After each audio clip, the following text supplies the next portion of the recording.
চোখ থাকলে দেখা যাবে কোথায় লেখা আছে, কোন বইয়ের পাতায়? আমাকে দেখাবেন কেউ মেহেরবানি করে? চোখ থাকলে দেখা যায়, কান থাকলে শোনা যায়, জবান থাকলে বলা যায়। আচ্ছা কোথাও লেখা? ভাই আপনার নামটা চিল্লাম নাম। আরে আপনার চাইতে বড় সুন্দর চেহারা সুশ্রী, তো লোকটা ওরকম করছে কেন? আপনার চাইতে ভালো চেহারা, ভালো মুখ, ভালো কাপড় চোপড়, ভালো ফ্যাশন স্টাইল, তো লোকটা ওরকম করছে কেন? ভাই আপনার বাড়ি? চুপ করে আছে। আরে ভাই আপনাকে বলছে আপনার বাড়ি। পাশের লোকটা বলছে আসলে উনি কানেই শোনে না।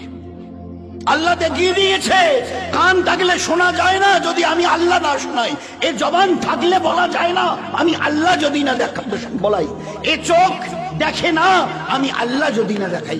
কি বলে লোক? ভাই ওনাকে আসলে কি করে চিনবে? উনি তো জন্ম অন্ধ, জন্মের থেকেই চোখে দেখে না।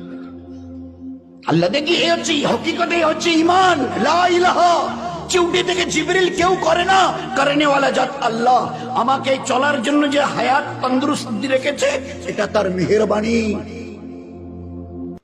পাশের বাড়িতে গিয়ে দেখো জওয়ান 22 বছরের ছেলেটা, মানে শুধু লেংড়িয়ে নয়, পা ছেঁচলে মানে পিছন থেকে মাটিতে ছেঁচিয়ে যাচ্ছে, দাঁড়াবার কোনো ক্ষমতা নেই। আমাদের মাথাভাঙা ব্লকের পাশেই একটা বাড়ি, এক ভাইয়ের আমিনুরের, তারই একটা ভাস্তা, এখন বোধহয় 24 বছর বয়স চলছে, দাঁড়াতে পারে না। 24 বছর বয়স চলছে ছেলেটা, ওই বসে বসে আল্লাহ তোমাকে একে দেখো আর তোমার নিজের চেহারাটাকে দেখে ভালো করে বুঝে নাও। এই আল্লাহ, এ বেচারা দুটো দাঁড়াতে পারে না, 24-25 বছরের, হি ওয়াজ এ ভেরি ইয়াং। 24 বছরের বয়সের লোক তো মানে যুবক হয়, আর সে দাঁড়াতে পর্যন্ত পারে না। আরে আল্লাহ তুমি কত দয়ালু যে আমাকে শুধু দাঁড়ানো নয় দৌড়াবার মতো আল্লাহ তুমি আমাকে ক্ষমতা দিয়েছ। তবে আল্লাহ কোন জিনিসটা সিজ করে নেবে জানা নেই। এই জন্য দোস্ত একটু হুশ করে চলিয়ে, দুনিয়া মজাক উড়াবার জায়গা নয়, হুশ করে চলিও, আমার কাছে ফিরে আসতে হবে। ওই দিন আমায় 4টা জবাব নেব। সারাটা জীবন কোন আমলে কাটিয়েছো? জওয়ানি যখন টকবক করত, ওই জওয়ান কালের পুরো হিসাব শোনাও। Second question will be there. সারা জীবনের হিসাব দাও। দ্বিতীয় কোশ্চেন, জওয়ানি যখন ছিল 15 থেকে 30-35, ওই সময়টা কি করে কাটিয়েছ? মাল কোথা থেকে এসেছে আর কোথায় লাগিয়েছ পুরো হিসাব দাও। টাকা হিসাবে নয়, পয়সা হিসাবে, পয়সা কি করে এসেছে।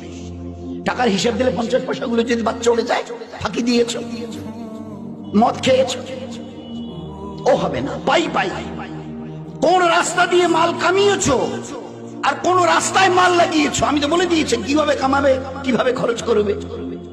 Fourth question will be there. চতুর্থ, যে দিনের ইলম তোমার জানা ছিল তার উপরে কতটা নিজেকে চালিয়েছ। তুমি তো মুসলমান, জানতে 5 ওয়াক্তের নামাজ ফরজ নয়, ফরজে আইন। 10 বছরের পরের থেকে ছেলে অথবা মেয়ে 5 ওয়াক্তের নামাজ পড়া ফরজে আইন, না পড়া গুনাহে কবিরা, না পড়া মুসলমানের সঙ্গে তার কোনো সম্পর্ক নেই, ইসলামের সাথে তার কোনো সম্পর্ক নেই, শুধু ইসলাম থেকে বেরিয়ে চলে গেছে। যার কাছে নামাজ নেই, ইসলামে তার কোনো জায়গা নেই।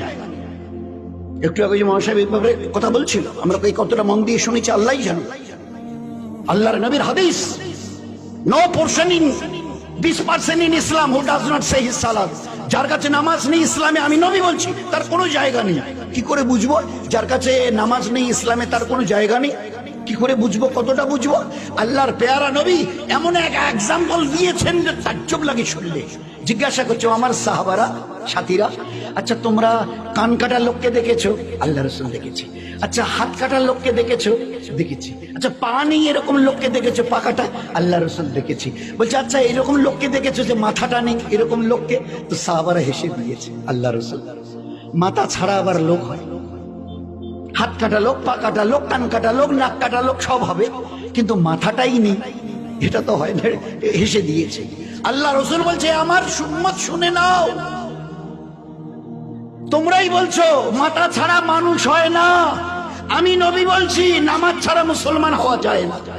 কতটা আমাদের দিলে কতটা বসেছে বলুন, কতটা বুঝেছি।